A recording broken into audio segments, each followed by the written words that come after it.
Bien, saludos y bendiciones, estimados hermanos y amigos. Ya esta viene siendo la parte número 14 de la serie como tal de Historia del Cristianismo y esta vendría siendo la parte 7 relacionada con el tema de los concilios. Vamos entonces seguidamente a pasar a nuestro documento. Allí tenemos nuestro documento, el Concilio de Constantinopla, año 553. Para siempre recordar, estamos colocando lo que ya colocamos en el enunciado del tema general, los concilios. La decisión principal dentro de este concilio segundo de Constantinopla fue la condena de los 3 capítulos, escritos que habían sido interpretados como nestorianos, y además la afirmación de la autoridad de los 4 primeros concilios ecuménicos. El segundo concilio ecuménico de Constantinopla es también conocido como el quinto concilio ecuménico de la Iglesia Cristiana y se llevó a cabo entre el 5 de mayo y el 2 de junio de 553 en un edificio anexo a la Basílica de Santa Sofía en Constantinopla. Este concilio fue convocado por el emperador bizantino Justiniano I y presidido por Eutiquio, quien era el patriarca de Constantinopla para ese momento, y tuvo como objetivo principal abordar las divisiones dentro de la Iglesia cristiana y resolver las persistentes controversias cristológicas que habían surgido en los siglos anteriores en torno a la naturaleza de Cristo, especialmente en relación con el monofisismo, una doctrina que sostenía que en Cristo había una sola naturaleza. De esta doctrina, de esta teología, fue que hablamos en el capítulo anterior referido o referente al Concilio de Calcedonia. Les invito a ver los capítulos anteriores a quienes no lo hayan visto para que puedan estar actualizados en el punto en el que nos encontramos en la historia en este capítulo de hoy. Vamos al contexto histórico de este concilio. Los precedentes son los siguientes. Las raíces del Concilio de Constantinopla II se encuentran en las disputas teológicas que habían agitado al mundo cristiano desde el Concilio de Calcedonia de 451 DC. Este último concilio había definido que Cristo era perfectamente Dios y perfectamente hombre. Ese fue el tema del capítulo anterior. Una naturaleza dual en una sola persona. Sin embargo, esta definición no logró silenciar a todos los teólogos y surgieron diversas interpretaciones y llamadas herejías. Aquí es importante hacer notar, como siempre, hubo controversias y diversas interpretaciones.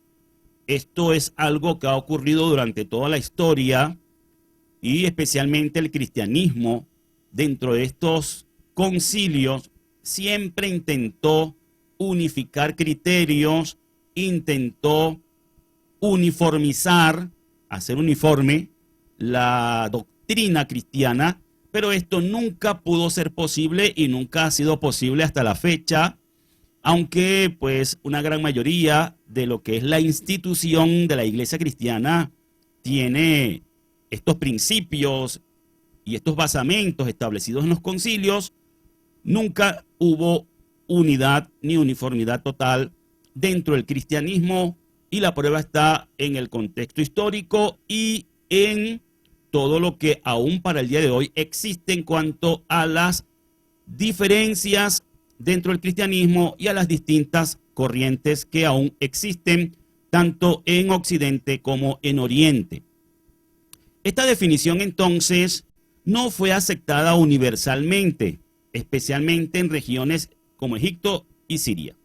Me refiero específicamente a las decisiones tomadas en el Concilio de Calcedonia con relación a la dualidad en la naturaleza del Mesías, donde la influencia monofisita era fuerte. Es decir, en Egipto y Siria, donde había una gran influencia monofisita, allí no fue aceptada la resolución del Concilio de Calcedonia, y en este caso Justiniano, que era el emperador bizantino, preocupado por la unidad del imperio y la estabilidad política, consideró que un cisma, una división, una separación, un cisma religioso, podría llevar a la desintegración territorial.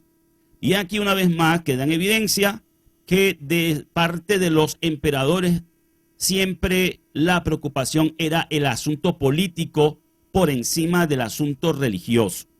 Por eso siempre estos concilios eran convocados por la figura política del emperador y dirigidos por la figura que lideraba el ámbito religioso. En este caso, pues el patriarca de turno en el momento. Entonces, en un intento por reconciliar a los monofisitas con la Iglesia ortodoxa y evitar un cisma, Justiniano promulgó un edicto conocido como los 3 capítulos en el año 543. Y este es un punto muy importante, central, focal, dentro del concepto de el concilio y su desarrollo. Este edicto condenaba los escritos de 3 teólogos de la escuela antioqueña. Estos teólogos eran Teodoro de Moxuestia, Teodoreto de Ciro e Ibas de Edesa, quienes eran considerados nestorianos por sus afirmaciones sobre las naturalezas de Cristo. Recordemos que ya se había discutido en el Concilio de Calcedonia y se había condenado la corriente nestoriana que dividía a Cristo en 2 personas, con 2 naturalezas, una humana y una divina, y por otro lado estaba el monofisismo que hablaba de una sola naturaleza. Y bueno, tanto el nestorianismo como el monofisismo fue condenado y fue establecido entonces el dogma de la dualidad del Dios hombre, y fue establecida esa como la doctrina ortodoxa, pero esto no fue aceptado por todos.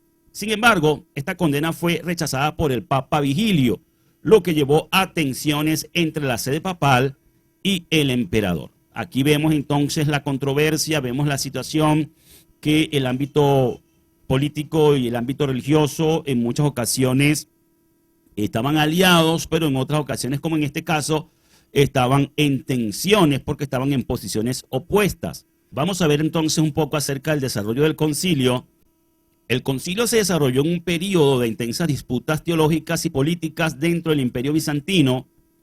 Fue inaugurado sin la presencia del Papa Vigilio, quien había sido convocado, pero se encontraba en desacuerdo con las decisiones previas del emperador.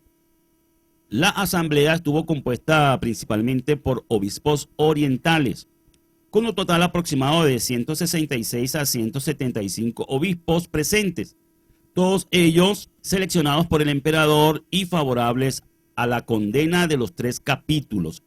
Aquí vemos cómo hubo un gran control, una gran influencia del emperador en el contexto de este concilio, quien inclusive eligió o seleccionó a los obispos que participarían para que hubiese entonces una decisión favorable a la condena de los llamados 3 capítulos. Durante las 8 sesiones del concilio se discutieron diversas cuestiones teológicas y a pesar de la oposición de algunos obispos occidentales, se condenaron los 3 capítulos.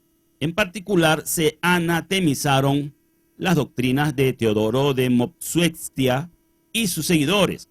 Las decisiones del concilio fueron ratificadas por los obispos asistentes, aunque existieron protestas significativas desde Occidente debido a la percepción de que este concilio representaba una intromisión del poder civil en asuntos eclesiásticos. Aquí vemos enfrentado al poder político civil con el poder eclesiástico.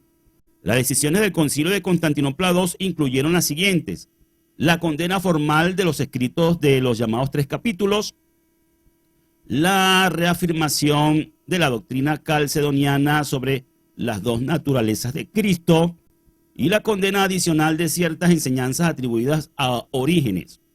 de este punto no se habla mucho en los documentos históricos. El Papa Vigilio, aunque inicialmente se opuso a aceptar las decisiones del concilio y no asistió, finalmente se dio bajo presión del emperador y firmó un documento que aprobaba las condenas.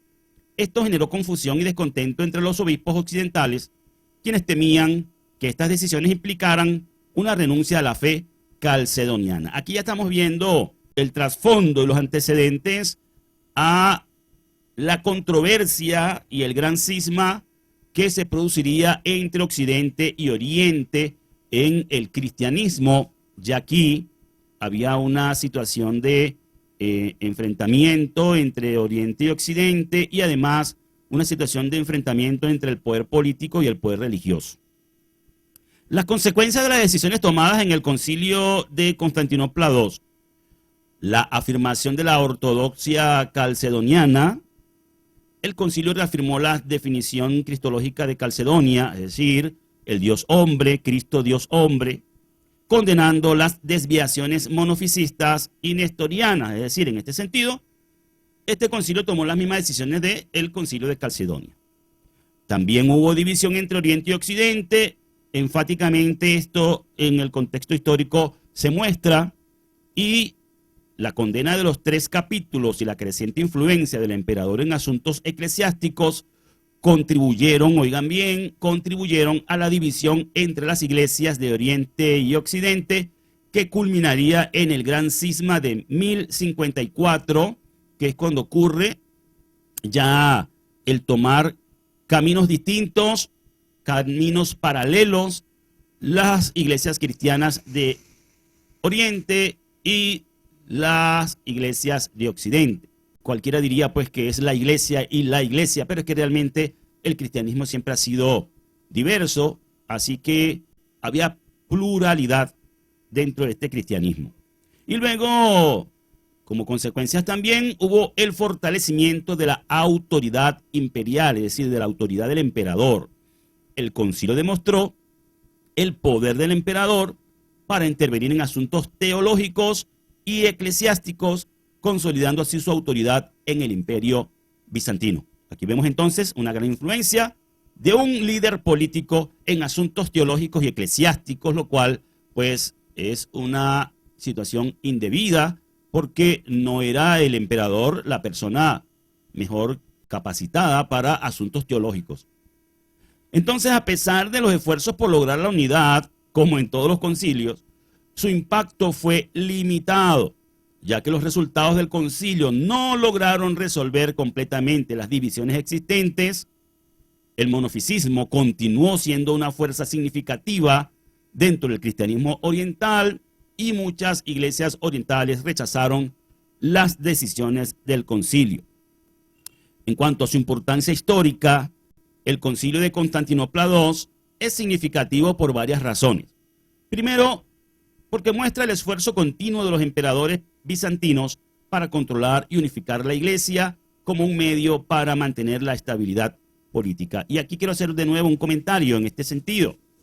Cuando aquí hablamos en este canal y en este Ministerio Casa de Restauración de la religión institucionalizada, aquí está el concepto de lo que nosotros estamos hablando. Los emperadores hicieron un esfuerzo, un gran esfuerzo y una injerencia en los asuntos eclesiásticos para mantener la estabilidad política, que era en realidad lo que a ellos les importaba, la integridad territorial, la unidad territorial, la estabilidad política, el poder imperial. Y bueno, esta institución entonces se convierte en una cosa, bueno, totalmente extraña a lo que era la comunidad de creyentes del primer siglo, lo más cercano a los apóstoles y al Mesías judío Yeshua. En segundo lugar, como importancia histórica de este concilio se refleja las complejas interacciones entre la teología y la política en el imperio bizantino. Finalmente, sus decisiones tuvieron un impacto duradero en la historia de la iglesia, influyendo en las relaciones entre las diferentes ramas del cristianismo. Y aquí quiero resaltar esto, diferentes ramas del cristianismo. Frecuentemente vienen personas católicas a dejar comentarios en estos videos como que si la iglesia católica, apostólica y romana, como la llaman, hubiese sido alguna vez en la historia desde sus orígenes la iglesia, la única. Aquí hay diferentes ramas del cristianismo en toda su historia. Se deriva lógicamente de las controversias y de las distintas interpretaciones teológicas que hubo y que se discutieron durante la historia. Finalmente, a pesar de las controversias que generó, el Concilio de Constantinopla II desempeñó un papel fundamental en la definición de la ortodoxia cristológica y en la configuración del paisaje religioso de la cristiandad medieval, confirmando así decisiones tomadas en concilios anteriores como el de Calcedonia. Y bueno, muy bien, hasta aquí la información con relación a este concilio. Nosotros nos disponemos a concluir esta presentación de hoy.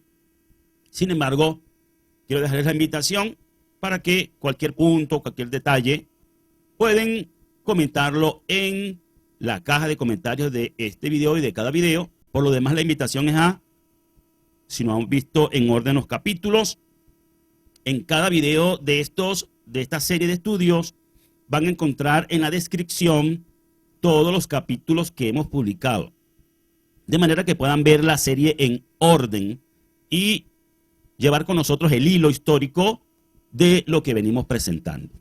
Me despido deseando que la paz y la bendición del Padre Eterno sea con todos ustedes, estimados hermanos y amigos, y nos vemos en la próxima. Recuerden que el canal tiene una sección llamada Comunidad, en donde pueden interactuar de manera general para con los contenidos de este canal y con este servidor que les presenta estos contenidos. Paz y bendiciones. Hasta la próxima.